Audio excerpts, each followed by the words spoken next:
Well, Mr. Speaker. Yes. What a fascinating answer. Labour promised not to increase income tax, not to increase national insurance, and not to increase VAT. Does the Prime Minister still stand by his promises? Because you would not pay a penny more than you paid last year. Mr. Speaker, as she well knows, no Prime Minister or Chancellor will ever set out their plans. We are looking, of course, at tax and spending. It happened in a heartbeat, the kind of moment that splits a career in half, before and after. One sentence, one exchange, and the entire House of Commons erupted. At exactly 11:42 this morning, Kemi Badenoch stood up, calm, sharp, unshaken, and have unleashed what will now be remembered as the moment Keir Starmer's authority collapsed. For months, tension between the Prime Minister and his own ministers had been boiling just beneath the surface. Whispers of rebellion, private tech. Last month, I offered to work cross-party with him to bring down welfare spending because he knows, and we know, that he'd rather dip into people's pockets than upset those people behind him. Between backbenchers. But today, it all exploded. Live on the floor of Parliament. The camera caught it perfectly. Starmer leaning forward, smirking slightly, convinced he had the upper hand. Badenoch waiting, arms crossed, letting him finish his well-rehearsed speech. The same hollow phrases about progress, stability, and unity. And then she struck.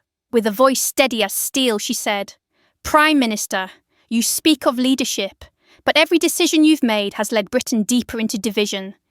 You lecture us about unity while your own MPs plot your downfall." The chamber went silent. You could hear a pin drop. Starmer froze, his jaw clenched, his eyes darting across the benches for support. But none came. Then Badenoch continued, cutting through the air like a blade. "You promised integrity, and we got hypocrisy. You promised control, and we got chaos.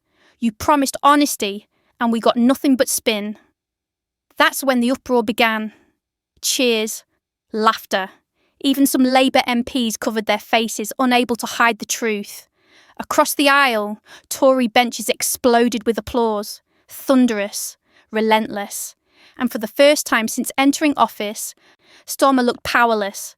The Speaker tried to restore order, shouting, "Order! Order!" But the noise only grew louder. It wasn't just politics anymore.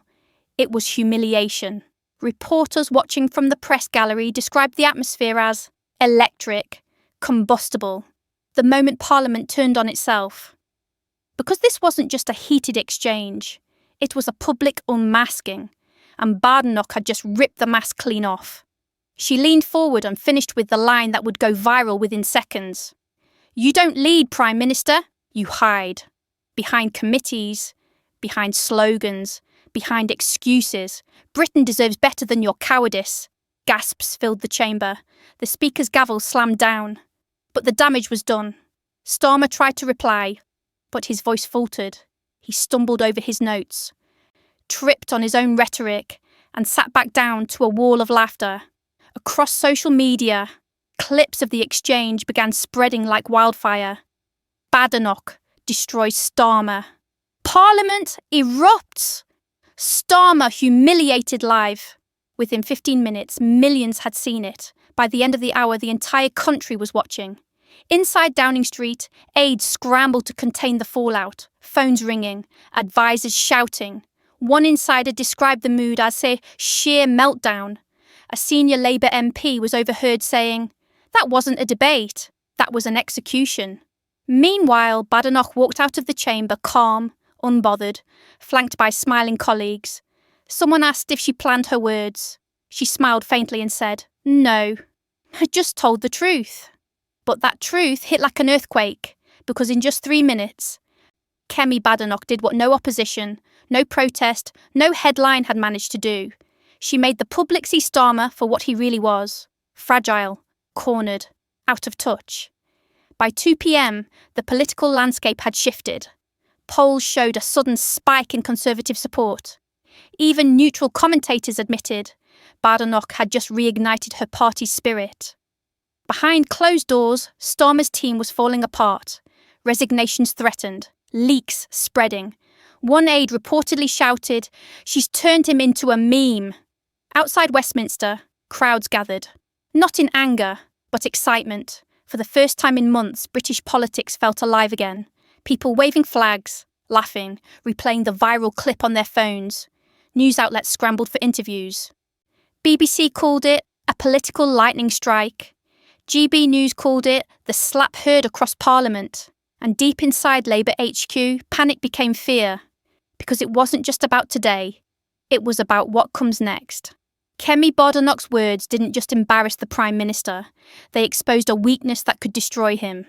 As night fell over London, Downing Street looked like a bunker under siege. The lights stayed on late.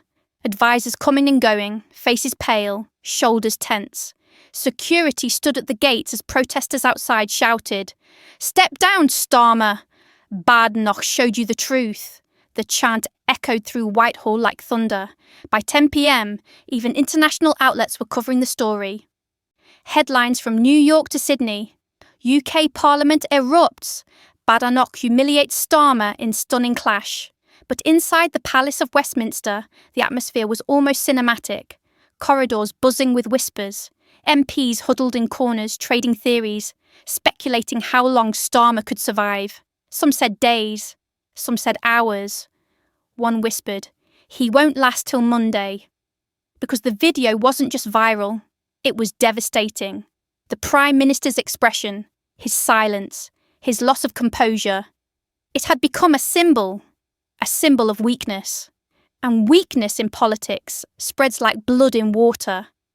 Meanwhile, Badenoch's office received thousands of messages.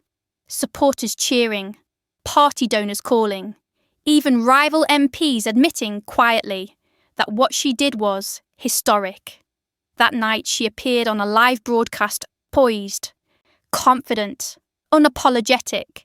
When asked if she went too far, she simply said, "The truth always sounds harsh when people are used to lies." That single line ignited another wave. Clips flooded social feeds. Commentators replayed her words over slow-motion footage of the chaotic chamber. Music added, edits made.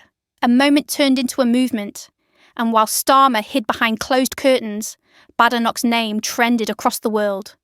Inside Downing Street, the silence was deafening. Aides whispered that the Prime Minister hadn't spoken in hours. He sat in his office, staring at the screen. At his own downfall replaying in endless loops, one aide tried to comfort him. He didn't answer.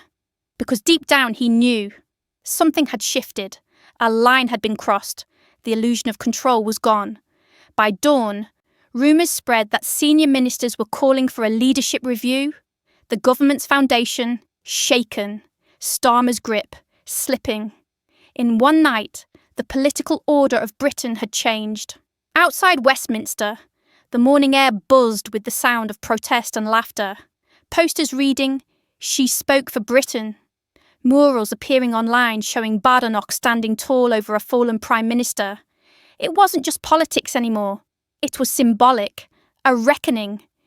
Even within Labour ranks, quiet rebellion brewed. One MP, caught on a hot mic, muttered, "He's finished, she finished him." And in Conservative circles, energy surged like never before. After months of defeat, division and despair, they had found a spark. Because today wasn't about party lines. It was about something deeper, strength, conviction, and truth in the face of political decay. Kemi Badenoch had given Britain what had been missing, authenticity. By the time the sun set again over Westminster, the footage had surpassed 20 million views. The hashtags hadn't stopped trending, and Keir Starmer's silence had become louder than any speech he'd ever given. Somewhere behind closed doors, he stared at the floor, replaying the moment again and again, the laughter, the roar, the loss of control. And for the first time, he realised the truth everyone else already knew. Power doesn't disappear overnight. It erodes, slowly, painfully, until one person stands up and says the words no one else dares. That's what Badenoch did. And now, Britain stands at a crossroads, one leader exposed, one contender rising, the system trembling. As the clock tower struck midnight, Big Ben's echo rolled across the river. Slow, solemn, final. Inside Parliament, the seats sat empty, the echoes of the day still lingering in the air. But something fundamental had changed. The people had seen what the politicians feared, that truth still holds power, and that courage, once spoken, can't be silenced. In that chamber, under the glare of the cameras, one woman stood up and reminded Britain who it really is: bold, fierce, unyielding. And as dawn approaches once again, the question hanging over Westminster isn't what happens next. It's who dares to speak next. Because Kemi Badenoch didn't just humiliate a Prime Minister. She reminded a nation what leadership sounds like, and now all of Britain is listening.